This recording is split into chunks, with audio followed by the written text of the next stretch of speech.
ریاض بصرہ جو خوف کی علامت تھا، 300 مقدمات میں مطلوب اشتہاری مجرم جو پکڑا نہ جا سکا۔ پولیس نے پکڑا تو وہ بڑی مکاری سے وہاں سے نکلا۔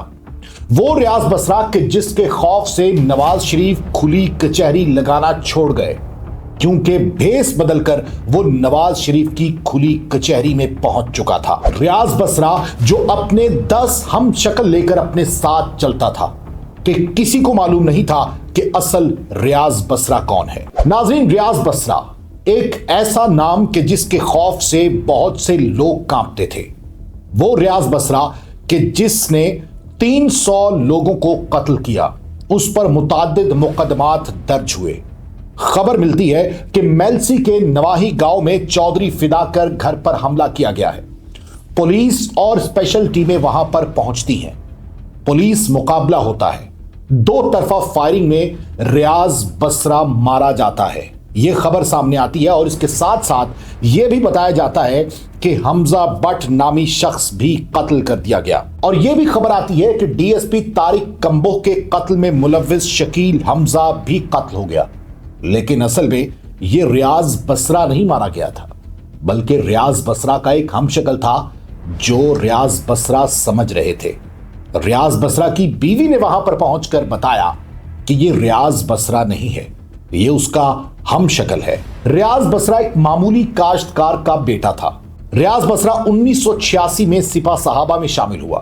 اس کے بعد اس نے اپنی تنظیم بنا لی۔ ریاض بصرہ حق نواز کا قریبی ساتھی تھا، حق نواز جھنگوی۔ ریاض بصرہ نے صوبائی الیکشن بھی لڑا اور 9000 ووٹ لے کر ناکام ہوا۔ افغان جنگ میں شریک ہوا، افغانستان میں تربیتی کیمپ بھی لگائے رکھا، وہاں پر لوگوں کو ٹریننگ دی۔ سیدہ عابدہ حسین نے 1988 میں مولانا حق نواز جھنگوی کے مقابلے میں الیکشن لڑا اور وہ جیت گئیں۔ اس کے بعد ان کو ایک کال آئی۔ وہ اپنی کتاب میں لکھتی ہیں کہ مجھے ایک شخص کی کال آئی جس نے اپنا تعارف ریاض بصرہ کروایا۔ اس نے کہا کہ وہ مجھے قتل کر دے گا کیونکہ میں نے مولانا حق نواز جھنگوی کے خلاف الیکشن لڑنے کی ہمت کی ہے۔ وہ لکھتی ہیں کہ خوف کے مارے میرے ہاتھ سے ریسیور گر گیا اور فون کٹ گیا۔ میں اگلے ہی روز لاہور روانہ ہو گئی۔ 1994 میں صادق گنجی نامی شخص کے قتل میں انٹرنیشنل میڈیا پر پہلی بار ریاض بصرہ کا نام سامنے آیا۔ مال روڈ لاہور کے انٹرنیشنل ہوٹل میں ایک سیمینار کے سلسلے میں ایرانی قونصل جنرل صادق گنجی اور MNA سیدہ عابدہ حسین سمیت متعدد افراد نے خطاب کرنا تھا۔ شیعہ کمیونٹی کا سیمینار تھا۔ عابدہ حسین لکھتی ہیں کہ میں ہوٹل پہنچی تو ہجوم لگا ہوا تھا، افراتفری تھی۔ وہاں موجود ایک پولیس اہلکار نے بتایا کہ صادق گنجی کو ہوٹل داخل ہوتے وقت گولی مار دی گئی۔ انہیں ہسپتال لے جایا گیا۔ سیکیورٹی گارڈز نے تعاقب کیا، قاتلوں کو پکڑا اور پولیس کے حوالے کر دیا، لیکن ہسپتال جاتے ہوئے صادق گنجی قتل ہو گئے تھے۔ صادق گنجی کا قاتل کوئی اور نہیں، ریاض بصرہ تھا۔ خالد احمد کی کتاب سیکٹرین وار کے مطابق ریاض بصرہ کو پہلی بار 3 جون 1992 کو شیعہ لیڈر سید سکندر شاہ اور صادق گنجی کے قتل کے الزام میں گرفتار کیا گیا۔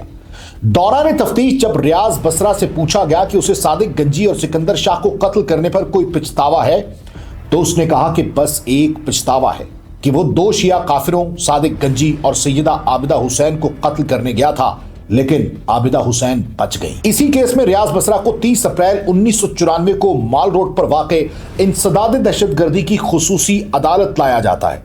تب ریاض بصرہ نے باتھ روم جانے کا کہا۔ پولیس ملازمین اسے باتھ روم لے گئے جہاں پہلے سے ریاض بصرہ کے ساتھی موزر رکھ گئے تھے، یعنی پسٹل وہاں پر پہلے سے موجود تھا۔ باہر نکلتے ہی پولیس ملازمین پر اس نے فائرنگ کر دی اور ہتھکڑی سمیت ساتھیوں کے ساتھ موٹر سائیکل پر فرار ہو گیا، اور پھر ریاض بصرہ افغانستان چلا گیا۔ عارف رفیق کی رپورٹ سنی دیوبندی سیکٹرین وائلنس ان پاکستان کے مطابق ریاض بصرہ کابل میں زینب سینما کے قریب رہتا تھا۔ ایک روز رپورٹ کے مطابق حکومت پاکستان کو خطرناک جرائم میں مطلوب ریاض بصرہ کابل میں رہا ہے۔ اس نے ایک افغان خاندان میں شادی کر رکھی ہے اور کابل کے مہنگے ترین علاقے جہاں سفارتکار رہتے ہیں وہیں رہائش پذیر ہے۔ ریاض بصرہ نے کابل میں قیام کے دوران وہاں سے چند میل کے فاصلے پر رشی خورد کے علاقے میں ایک تربیتی کیمپ لگایا اور وہاں پر اس نے سو کالڈ مجاہدین کو ٹریننگ کا آغاز کیا اور پھر خفیہ مشن کے لیے پاکستان بھی روانہ کیا کرتا تھا۔ ریاض بصرہ نے 1996 میں लश्कर झंगवी की बुनियाद रख दी। लश्कर झंगवी ने 1996 से ही अपनी शिद्दत पसंदाना कार्रवाइयों का आगाज कर दिया और अहम शिया सरकारी अफसरान और सियासतदानों को निशाना बनाया। सिपा सहावा झंग के एक मकामी रहनुमा के मुताबिक रियाज बसरा ने 12 मुख्तलिफ नामों से शिनाख्ती कार्ड्स बनवा रखे थे और इसने 10 अपने हम शक्ल भी तैयार कर रखे थे कि असल रियाज बसरा की पहचान ना हो सके। असलहे की सप्लाई के लिए उसने अफगानिस्तान से पंजाब और पंजाब से कराची तक एक मजबूत नेटवर्क बनाया। मुजाहिद हुसैन के मुताबिक लश्कर झंगवी के अरकान की तादाद कभी भी 800 से ज्यादा नहीं रही, लेकिन इनकी दहशत और वहशत का आलम यह था कि बड़े बड़े लोग और सूरमा इनसे कांपते थे। ये पाकिस्तान का वायलेंस के लिहाज से सबसे खतरनाक गिरोह माना जाता था। लश्कर झंगवी को सबसे ज्यादा नुकसान मियां नवाज शरीफ के दूसरे दौरे हुकूमत में पहुंचा। लश्कर झंगवी 2001 तक दहशतगर्दी की 350 वारदातों में मुलव्विस रही। 1998 और 1999 के दरमियान इस शिद्दत पसंद तंजीम के दर्जनों कारकुन पुलिस मुकाबलों में हलाक कर दिए गए। इसी दौर में कुछ ऐसी खबरें भी सामने आई कि लश्कर झंगवी वजीर आजम नवाज शरीफ, वजीर आला पंजाब शहबाज शरीफ और इसके साथ साथ वजीर इत्तलात मुशाहिद हुसैन सैयद की सिपारी ले चुका है और इन्हें कत्ल करने के लिए उसने 135 मिलियन लिए हैं। 1998 में वजीर आजम मियां नवाज शरीफ मॉडल टाउन में अपनी खुली कचहरी लगाया करते थे।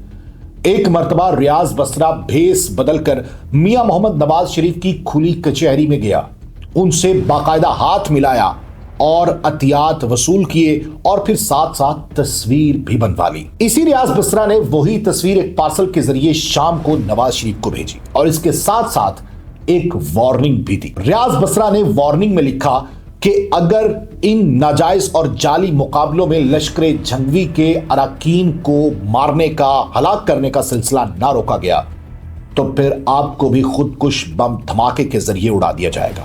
हम आप तक पहुंच सकते थे। ये एक वाज़ेह वार्निंग थी।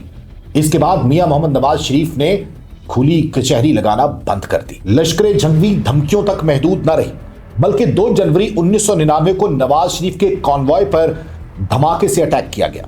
यह हमला टेक्नोलॉजी की वजह से नाकाम हुआ क्योंकि लश्कर झंगवी ने मोबाइल कंट्रोल डिवाइस इस्तेमाल की थी। सिग्नल भेजने के लिए VHC टेक्नोलॉजी का इस्तेमाल किया और इत्तेफाकन उस दौर में पुलिस वायरलेस के लिए यही टेक्नोलॉजी इस्तेमाल करनी थी। जिस पुल के नीचे बम नस्ब किया गया था उसके करीब एक पुलिस वैन आ खड़ी हुई।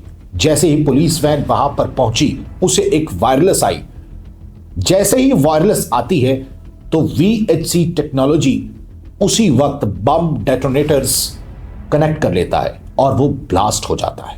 इस तरह कॉन्वॉय पर हमला नाकाम होता है और मियां मोहम्मद नवाज शरीफ का काफिला 1 घंटे बाद वहीं से बहिफाजत गुजर जाता है। रियाज बसरा ने 1990 से 2000 यानी 1 दिहाई के दौरान कई ऐसे कारनामे किए जो कि नाकाबिले माफी जुर्म थे।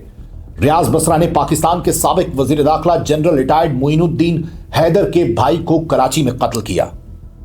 लाहौर में रियाज बसरा उसके साथी अकरम लाहौरी ने 30 से ज्यादा अफराद को कब्रिस्तान में गोलियों से छलनी कर दिया और उसके सर की कीमत 50 लाख रुपए रखी गई। इसके साथ साथ मारूफ शायर मोहसिन नकवी को रियाज बसरा ने इतनी गोलियां मारी कि सीना छलनी हो गया था। रियाज बसरा 300 मुकदमात में मतलूब इश्तिहारी मुजरिम था। उसके खिलाफ सादिक गंजी, सिकंदर शाह, साबिक कमिश्नर सरगोदा सैयद तजम्मुल हुसैन, मारूफ शायर मोहसिन नकवी और SP अशरफ मार्द के कत्ल समेत कई मुकदमात दर्ज थे। मारूफ सहाफी आमिर राना की मुताबिक रियाज बसरा को इस पुलिस मुकाबले से 4 माह कबल गिरफ्तार कर लिया गया था जिस पुलिस मुकाबले में उन्हें मारा गया और ये 4 माह IB फैसलाबाद की कस्टडी में रहे। रियाज बसरा 14 मई 2002 को विहाड़ी के करीब पुलिस मुकाबले में अपने अंजाम को पहुंचा। यूं रियाज बसरा के जराइम का बाब हमेशा के लिए बंद हो गया। रियाज बसरा की वहशत और खौफ उसके बाद भी तारी रहा। लश्कर झंगवी बिखर गया, बहुत से लोग गिरफ्तार हो गए और बहुत सो ने हल्फनामे जमा करवाते हुए लश्कर झंगवी को खैरबाद कह दिया। रियाज बसरा कहने को 1 दिहाई तक जराइम करता रहा, लेकिन रियाज बसरा के बड़े जराइम इस दिहाई के आखिरी 2 सालों में सरजद हुए जब उसने बहुत से बड़े और नामवर लोगों पर हाथ डाला और उन्हें कत्ल किया। रियाज बसरा किसी से डरता नहीं था। रियाज बसरा यहां से अफगानिस्तान अपनी पनाहगाह में चला जाता था और वहां से बैठकर पाकिस्तान में कार्रवाइयां प्लान करता था। इंतहा पसंदी और शिद्दत पसंदी और इसके साथ साथ मजहबी लिसानी बुनियाद पर जो वायलेंस है वो रियाज बसरा का खासा रहा, लेकिन अब ये बाब मुकम्मल तौर पर बंद हो चुका है।